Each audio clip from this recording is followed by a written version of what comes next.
The Powering Procurement podcast is brought to you by Atomis, source to contract software designed to save you time and money. Hello and welcome to Powering Procurement, a podcast by Atomis, where we unpack the world of procurement and supply chain management with the help of industry leaders. I'm your host, Lloyd, and this is our resident expert, Gareth Burch. Hi, after 20 years in procurement, I may be billed as an expert, but believe me, I'm here to learn too. Each episode, together with our expert guests, we'll dive into specific challenges and opportunities facing the procurement industry today. And we'll explore easy wins and longer-term strategies to help you rise to the challenge of driving value through your work while showcasing the power of procurement. So let's get going. Welcome to Powering Procurement. Today we're joined by Andra Fola, CEO and Solutionary Architect of Solutionary Procurement. With more than 15 years of experience in procurement leadership roles at companies like Amazon and Vodafone, Andra has made a significant impact in the field by blending technological innovation with human-centric strategies. She is the driving force behind Solutionary Procurement, a platform that aims to amplify human superpowers within the procurement profession and harness the power of personas to create a positive global impact. Andra's experience spans procurement innovation, digital transformation, and leadership development. Beyond her work at Solutionary Procurement, she's a mentor, startup accelerator, an advocate for diversity and inclusion in the tech and procurement industries. We're thrilled to have you here today to discuss your varied career in procurement and how you're reimagining procurement as a force of good through the concept of solutionary procurement. Welcome, Andrea. Hello. It's so good to be here, and thank you for inviting me. I'm a bit nervous. I hope that I will be relaxing and be able to transmit the messages and inspire everybody with what we are doing together. Yeah. You'll be fine. You'll be fine. Andra, it's great to talk to you today, and we're really interested to hear more about your story. We know that procurement can be a profession that people tend to fall into. That's not always the case, but we'd love to hear a little bit about how you got into the industry in the first place. So to rewind the clock a bit and to hear some of the steps along that journey, please. Thank you. Sure. I will happily share my story. I also fall into procurement, but to fall into procurement early, meaning I believe is when I wind back my progress is a bit of destiny. So I'm passionate about coding. I'm very mathematical oriented. That's my upbringing, my education. And then my first solution that I built on my own was a stock management solution for a restaurant that I worked in. So somehow the field drew me, logistics, supply chain, procurement. My first real serious job, like a full-time job, was help desk in logistics, in technology, in telecommunication. I tried to do finance, so I did a pivot of my career in business intelligence in finance. I survived for, I think, 11 months, and then supply chain management was set up for a year as a standalone department in Vodafone, and I had a calling to go. So I fall into it, but with a calling, it would be my summary. It's really interesting. So weirdly, I fell into procurement all those years ago as well. And my background was I was in IT, and I had to reinstall a piece of software on the head of procurement's PDA that long ago, a PDA. And literally just started chatting to him, exploring what he did, how they, like his lovely office, lovely view, all of this. And it was the first time I was really introduced to procurement. And immediately it was interesting, the negotiation side, the external relationship, internal relationship. And then once I put my foot in the door, exactly the same. I absolutely loved the career. And although kind of coming into the Atomis world, I still have my foot in the door with procurement, which is fantastic. But then bring the procurement lens into the business, which from a technology perspective, both of my worlds, my interests are kind of encapsulated in the same area. But yeah, I think only one person I know who's actually wanted to go into procurement. I'm not surprised. Yes, that's the trend. But I think in your case is where the magic happens, and it's your story is amazing. How I can build it on 5 personas and everything that I'm doing, because when you marry these interests and your superpowers in areas of fashion, like you do with tech and procurement, this is where magic happens. This is where you can really, really make a difference, stand out, and have a differentiator. So yeah, I'm happy to hear.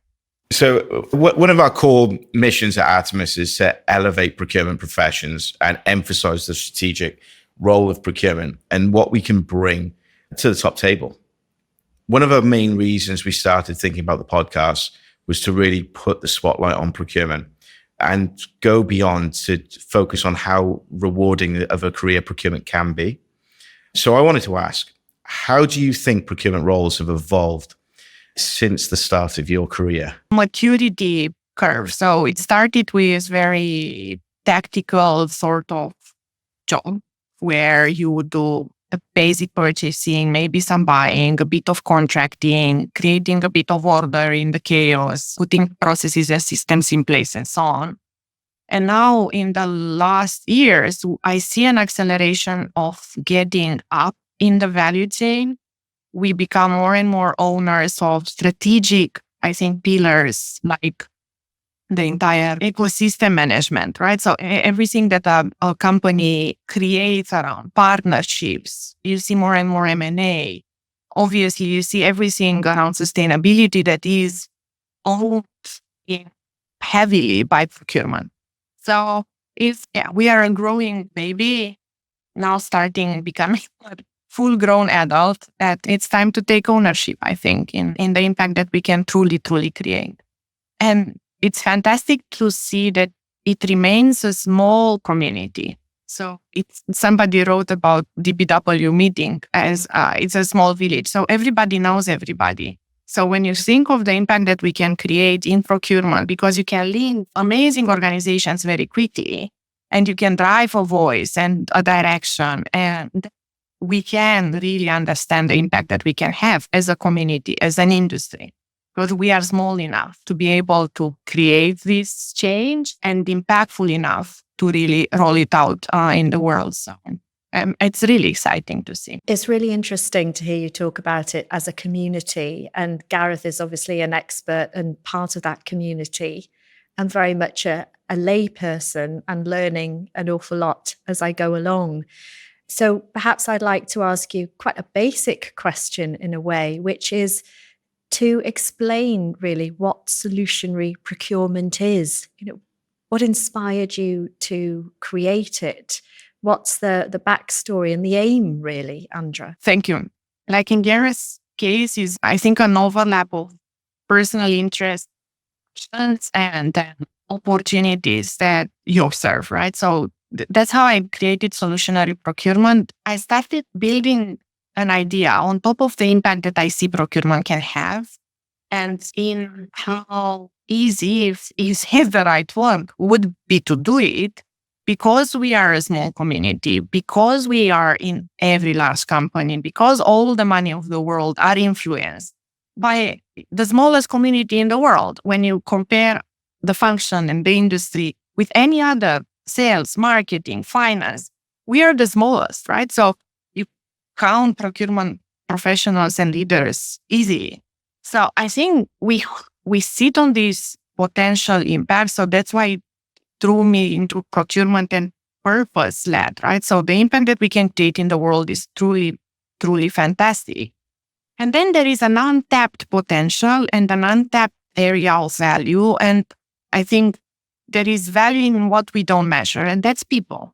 So having witnessed through 20 years of procurement, through what I'm doing and my teams have been doing, I've witnessed the magic of the personal impact, the people that can turn a business around or a deal around, or can transform a failure into a success, or that have built amazing relationships over time. And then in times of crisis like COVID, you can, solve business problems with 3 phone calls.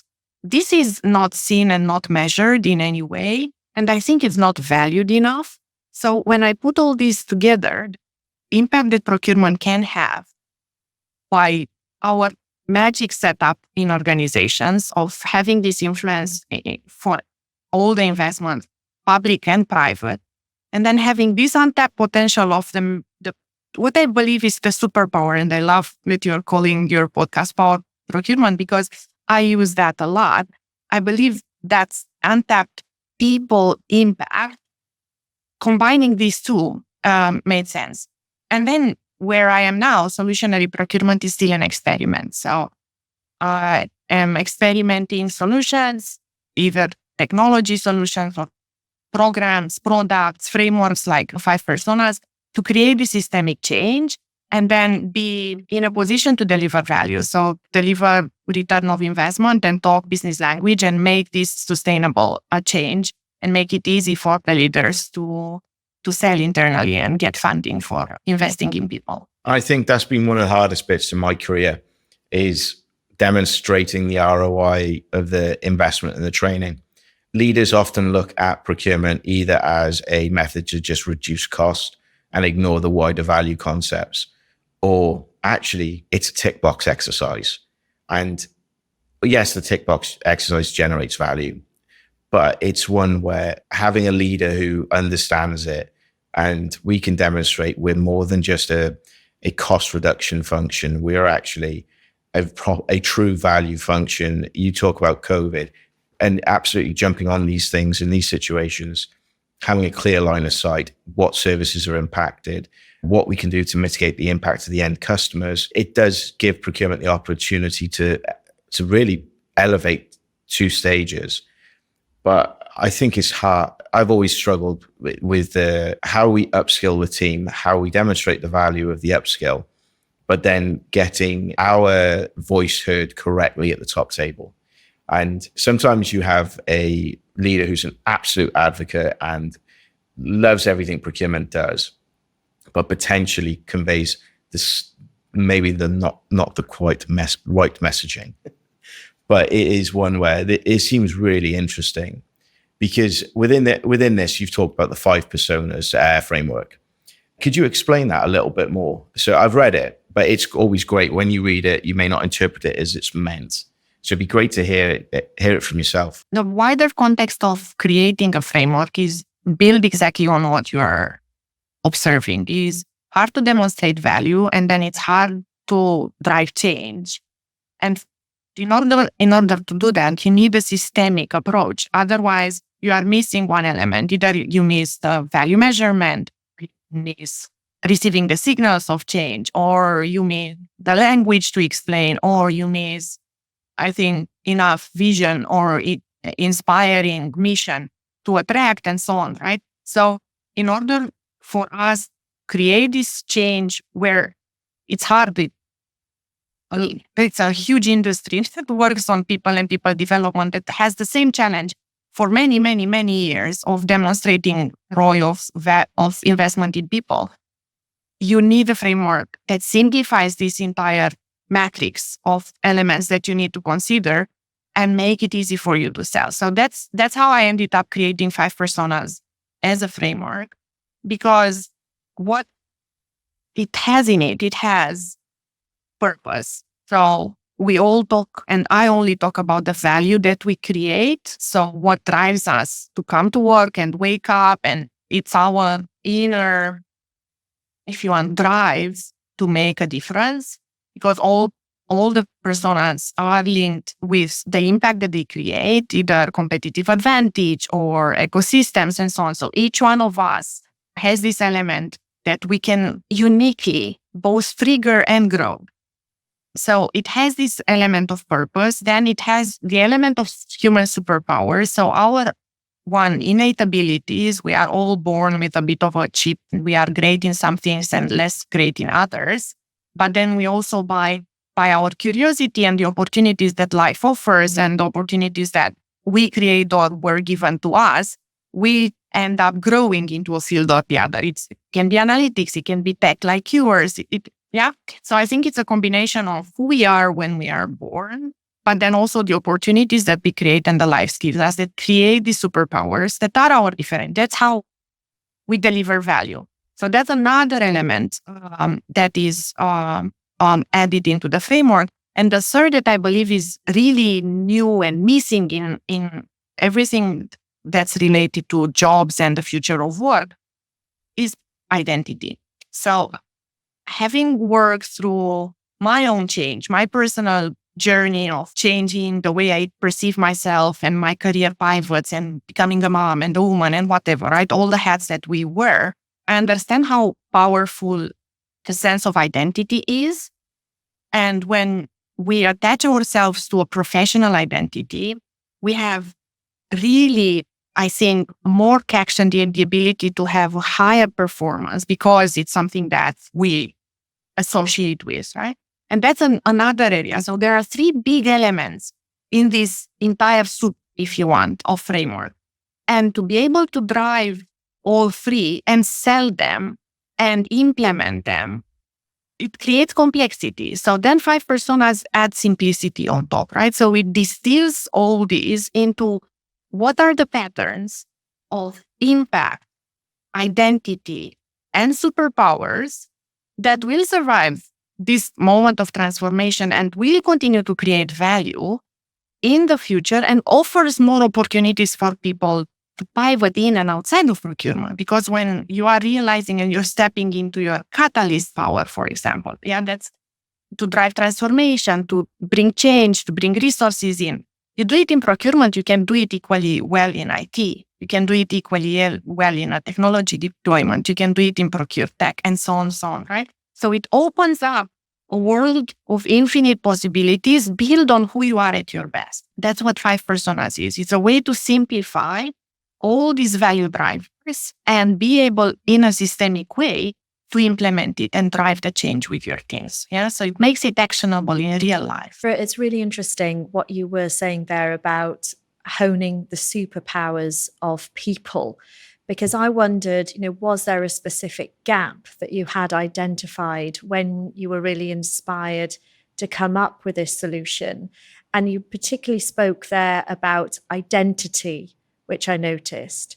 And I wonder whether this approach then could potentially have an even further ripple out effect, not just through organizations, but are you anticipating through the industry as a whole? And is that something because of what you've experienced over your career over the years? Yes, I have identified a gap. In our industry in procurement, people development and people centricity solutions is almost an empty space. And what I'm seeing and observing, having pushing or selling ideas and concepts in the last couple of years, is an empty space because there is no demand either. So yes, there is a gap, but it's that gap that I don't know if it will be fulfilled. That's procurement.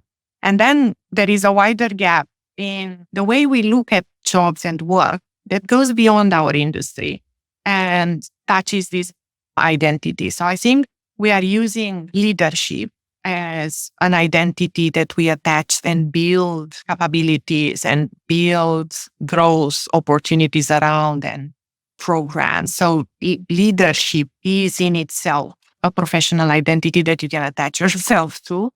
And that's very much used, but beyond that, very little.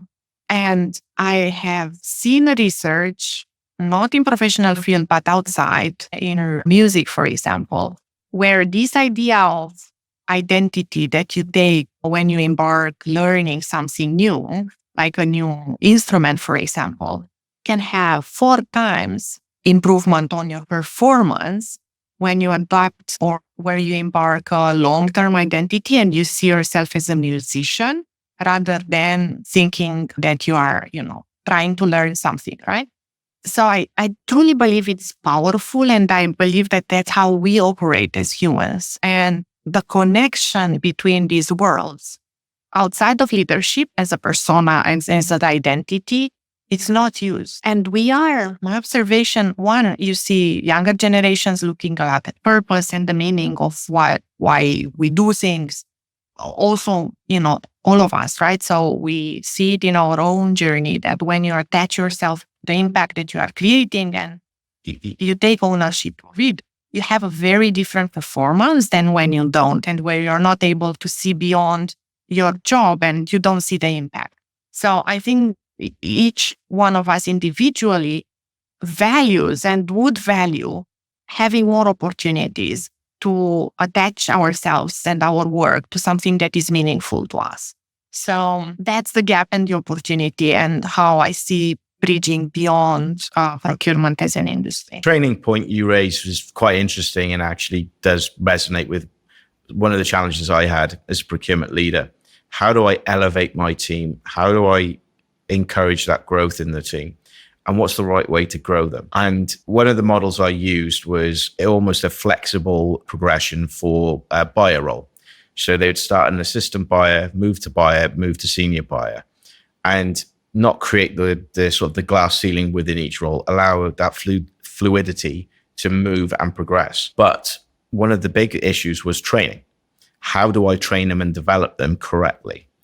And I ended up defaulting, and it was just a natural default, to the Chartered Institute of Procurement and Supply, and encouraging the team to go down that route, to reward them and link it with one of the issues I had with that. People didn't want to study.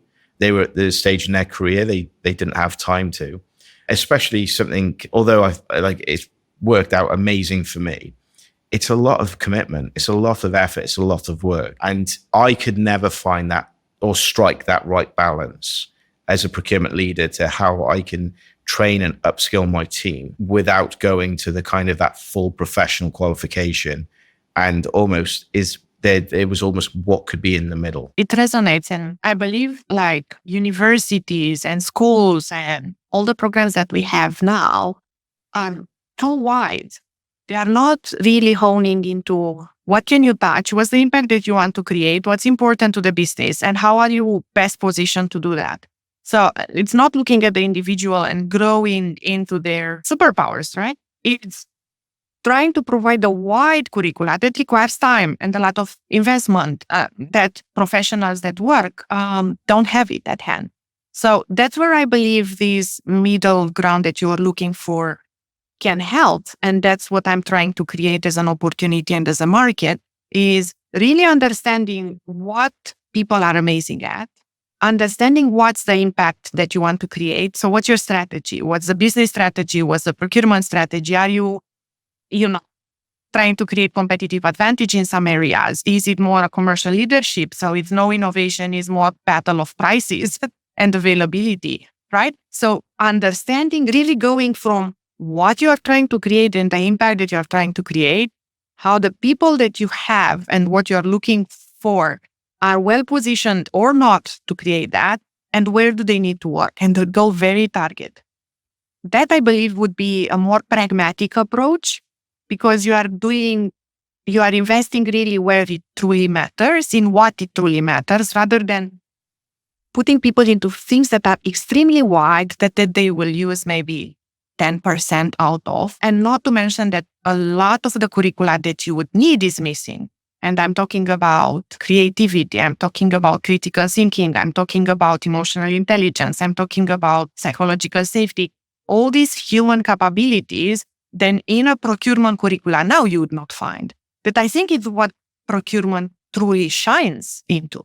Yeah, so these are the gaps that I am trying to fulfill, right? So these, if you want targeted intervention, if you want to call it, on what I am amazing at and what the business needs. And then I have a very targeted investment, and then focusing on what truly matters. And that's our human superpowers, especially when we look at the future where we will have more and more AI taking out of knowledge work and more technology covering a lot of the things that we do now with people.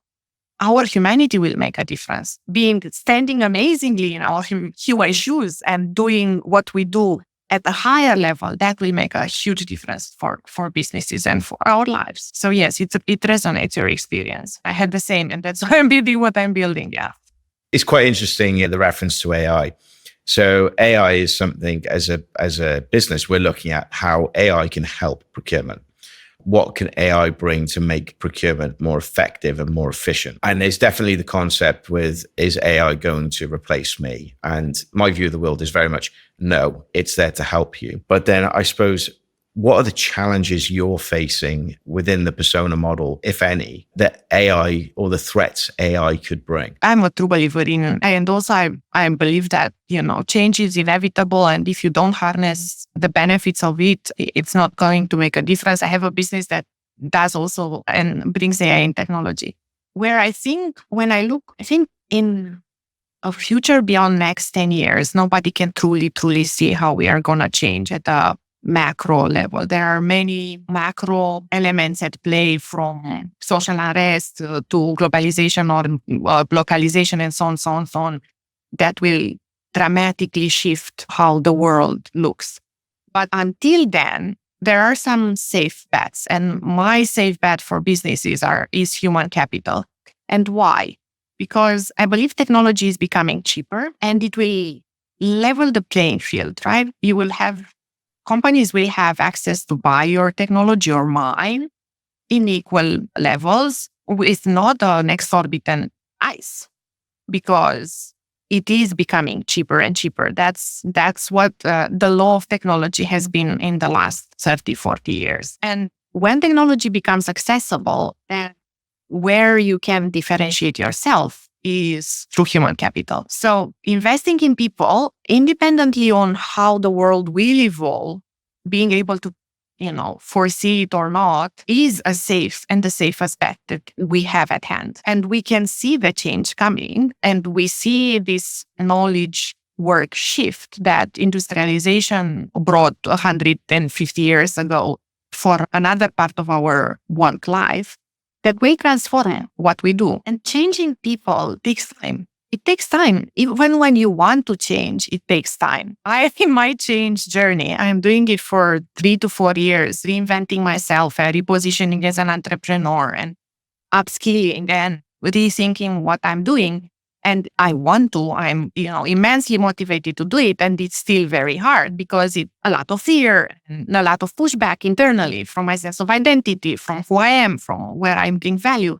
So it takes time, right? That's the nature of who we are. And if we don't invest early, then we will find ourselves too late, at a moment where we won't be able to shift and turn and produce this change. So that's how I see the world of a leader taking decisions now. I believe if we are waiting for somebody to foresee how the future will look beyond 6 to 10 years, I think it's low probability. So what we can do now is isolate the safe bets. So what we make and create a business differentiator. And that's for me, it's human capital.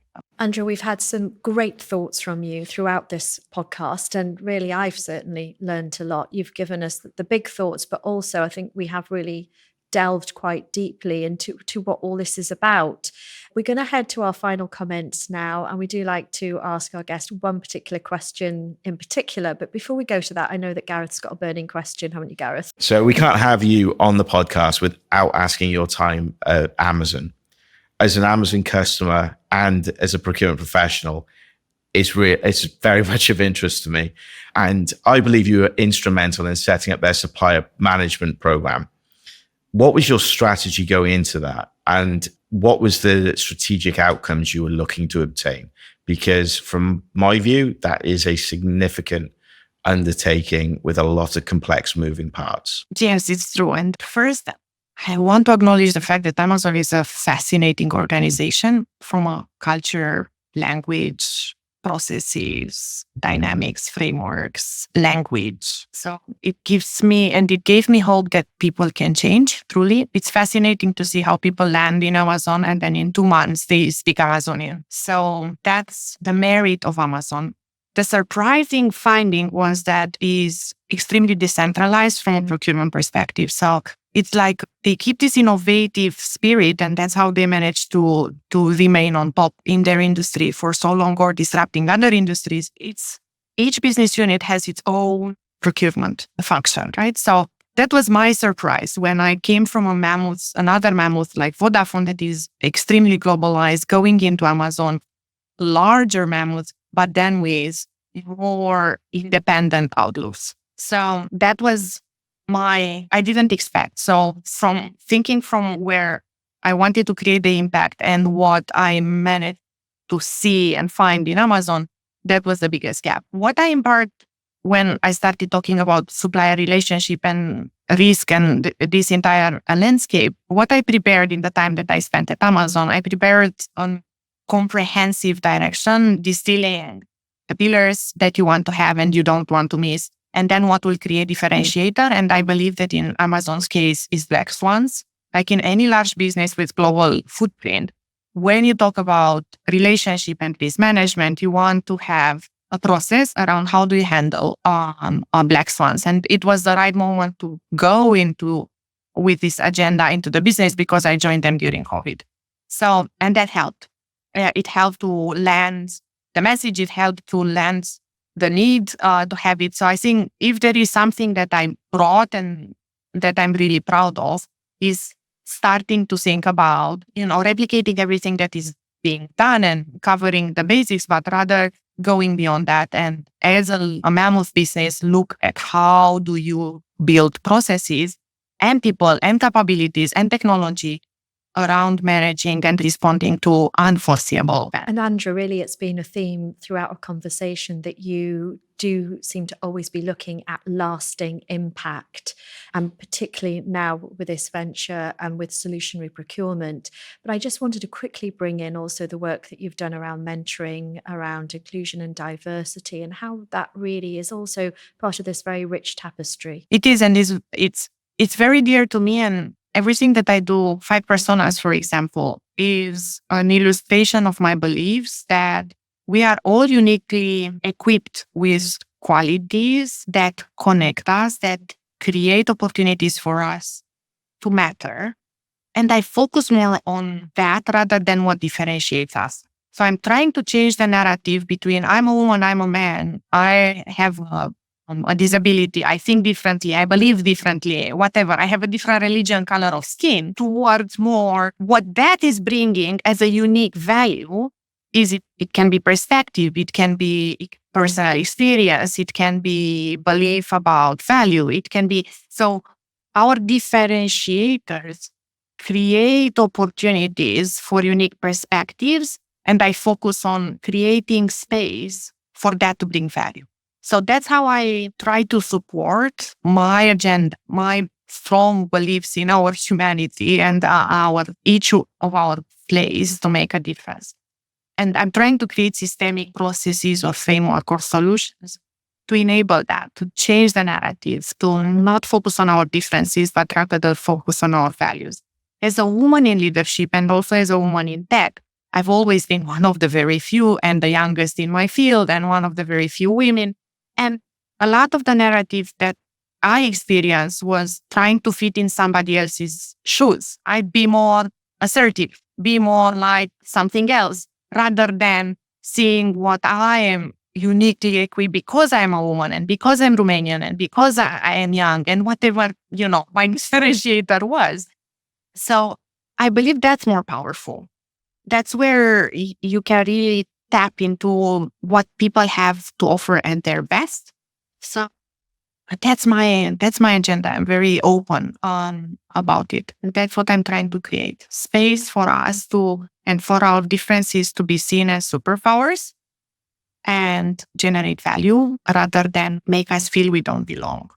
We try to fit in something else that is not who we are. And the final question, Andra, why are you happy that you went into procurement? It's easy to answer because I'm here. It's led me to path of excitement and new and change, and I love change. I'm an architect. By the way, if you're wondering who I am from the 5 personas, I like to build things, and working in procurement has given me the space to do that, to bring new things, to create impact, to connect, to understand businesses, have something new every day too. So it fits with who I am. So that's why I'm really happy. And it feels like, circling back to how we started the podcast. It's destiny. No, it's been great having you on the podcast and great to hear from you. Thank you for having me, and well done. And keep on pushing and keep on driving the agenda and keep on talking about it. And it's fantastic what you're doing. If I can support with anything, I'm always here. So well done to you. Thank you for having me. That wraps up this episode of Powering Procurement. We hope you enjoyed that as much as we did.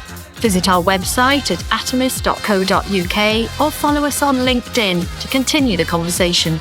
Remember to subscribe on YouTube and follow us on Spotify, Apple Podcasts, or wherever you choose to listen. Thanks for joining us, and see you next time on Powering Procurement.